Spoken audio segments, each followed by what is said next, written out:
I'm P2H, you're a schmuck, and if you want to dance with the devil, I got a 5-piece DeadEye that's got your name on it.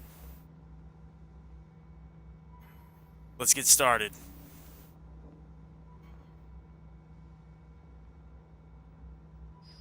Now, I know a lot of people like to do the two-hitter builds, the M5s, the M700s. This is a build that I based off of a off of the 6-piece actually. The 6-piece bonus. When zoomed, getting a headshot kill with the marksman rifle will increase critical hit damage by 20% every second to a maximum of 100% and will increase stability by 100%. Last up for 10 seconds or until no longer zoomed. See, this made me think that I should get a sniper that not only has a large magazine, but also has a lot of damage boost to it. And the only thing that seemed to make sense to me was the Devil's Heel.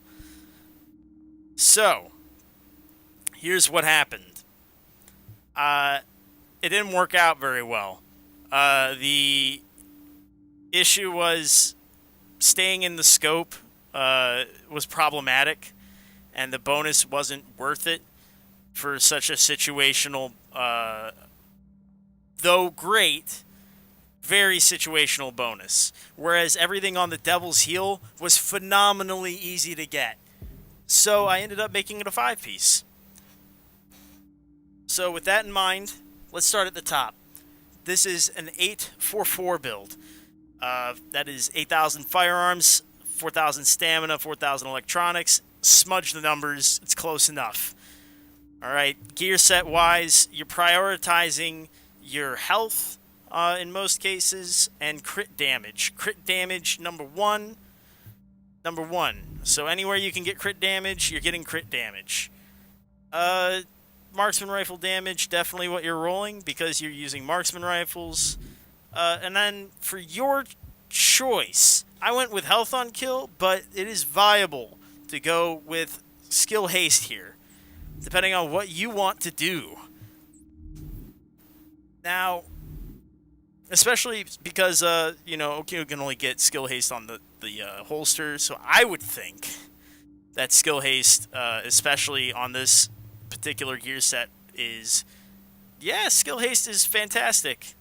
I know that you don't have a lot of electronics on this one, but there's a variant of this build, and I'm suspicious of it, that uses electronics. But mine doesn't. It just does a ton of damage. Weapons-wise, we are using Devil's Heel. You might not be familiar with this build, with these items right here, particularly the Devil's Heel bonus. The issue being, no one uses these, and I don't know why. They're friggin' amazing. Let's just go over the basic talents of these, though. Devil, this is my close range one, deadly competent. It's modded out for crit damage everywhere. The Heel is modded for this prepared bonus, so it's prepared competent, and it's got a nice vert grip right here. 48% to optimal range, then everything else is crit damage, just like how everybody else does it. Update. Remaining supply drops will expire. What you have to do. 30 seconds. Let me show you real quick. The thing to check your range, because I think a lot of people forget how this works. Right here. We're in your character sheet. You scroll down a little bit in your weapons range. Alright, this is my close range sniper. Go over to your weapons, click on the prepared one, go to character. This is how you check the range. Boom, 94. That's draw distance, people. Draw distance. Update. Supply drops have I can hit you for about max damage at draw distance with my prepared heal. So, very nice. I love those weapons a lot. But let's discuss real quick what Devil's Heel does. Devil fire bonus. Headshot gets stability. Body shot increases headshot damage. For this gear set, body shot is worthless because we don't get headshot damage. But for the heal is Fury. Hitting weak points increases weapon damage by 15%. For 15 seconds, hitting skill proxies increases critical hit damage by 30% for 15 seconds. Oh, my goodness. Here's the deal. When you use both of these guns, both weapons gain the Fire and Fury talents, and the buff durations are increased by 15 seconds. So what happens is both Devil and Heal now have Fire and Fury, and these bonuses are not 15 seconds long. No, they're doubled. They're 30 seconds long. Now, bonuses from Fire and Fury are no longer lost when swapping between Devil's Heal. So, when you're going to the very end of your magazine, do not use the last bullet. Switch to the other gun. You will maintain the 30-second bonus of 30% crit damage and 15% base weapon damage and the 30% stability off of just hitting stuff. Here's the thing people keep getting confused too. Hit. It's not kill, it's hit. All you have to do is hit a thing. You wing it and you get it. It's perfect. It's way better than you think it is. And additionally, the caveat, the cherry on top, weapon swap speed is increased. Are you kidding me? This is fantastic. This is exactly what you want for your DeadEye. I understand that oftentimes 1 out of the 4 talents there won't be usable because headshot damage isn't available on DeadEye. I understand that in PvP, weak points aren't available. But if you can increase your critical hit damage by 30% by hitting any skill proxy, and people still don't understand what skill proxy is defined. Let's go through skill proxies. Turret. Any turret is a skill proxy. Any seeker mine is a skill proxy.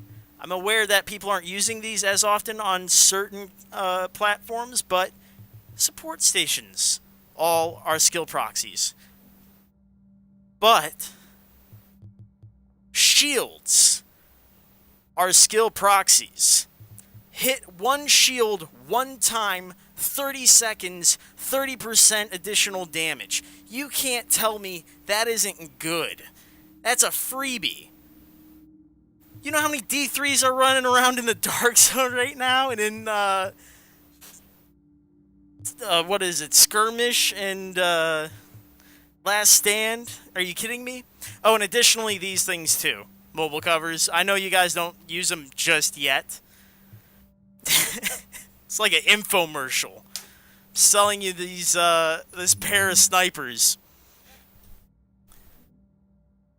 Alright. I'm using skill haste also on my mods because nothing else really makes sense. I could use health, I suppose. But I wanted to have health on kill just to bring in some sustain. My health is low enough where you can imagine if you had your...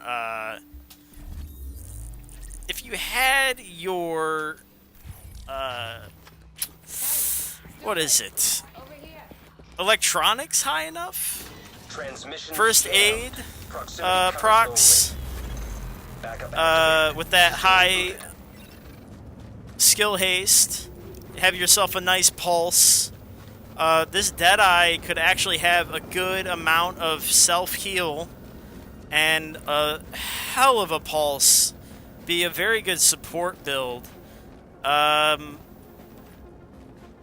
think it would be fantastic, but I want to demonstrate real quick. I'm tempted to go to that rope right now, but I'm trying to show you the build.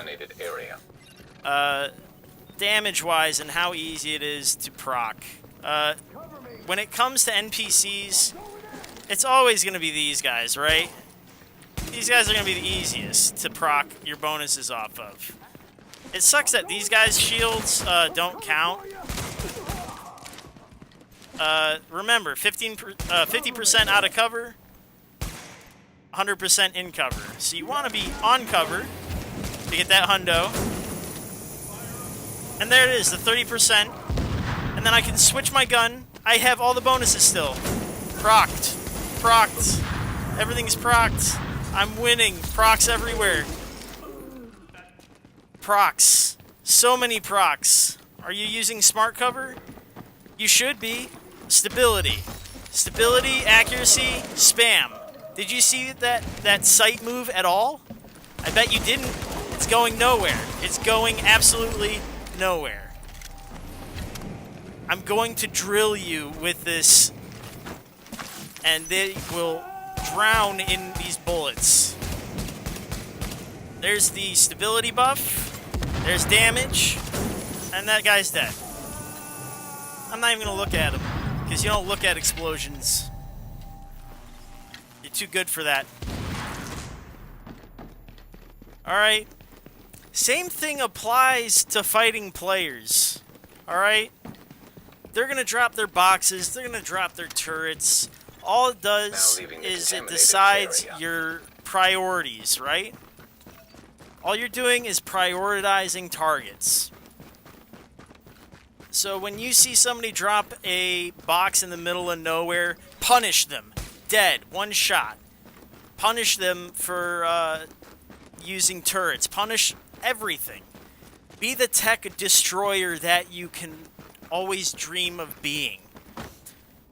Additionally, I haven't told you the best part about this. This is a cover-based shooter that we're using tac advance on. You can do more damage. This thing does more than what I showed you. Up to 30%. We can base blast this thing. At least the way I run it. I don't know how you guys want to run it. But I would recommend running it like this. Be a good teammate, combat medic. Avoid those crazy bleeds that sometimes happen off of shrapnel, because you won't be taking damage usually. Because you're way in the back of the group, or in the solo scenario, you should be too far away and hitting them with your taser. Adrenaline should keep you alive. Attack, advance, evasive action. If you don't like evasive action, just add more stability, make yourself more aggressive. I like this. Either of these two. I usually like having a safer cover-to-cover to make sure I make my attack advance complete. But I don't mind. If you want that stability, there's nothing wrong with it. More stability, the better. Strikers already knew this. I think that about wraps it up. I'm going to go ahead and end this UpLoadout. I'm going to keep playing this and make some more highlights. And at the end of this video, there is a playlist. And the stream will continue, so everyone stick around. But in the meantime, I have been P2H. You have been a schmuck. You gotta lie, cheat, and steal, because somebody has to win, and it should be you. P2H, still streaming, but out.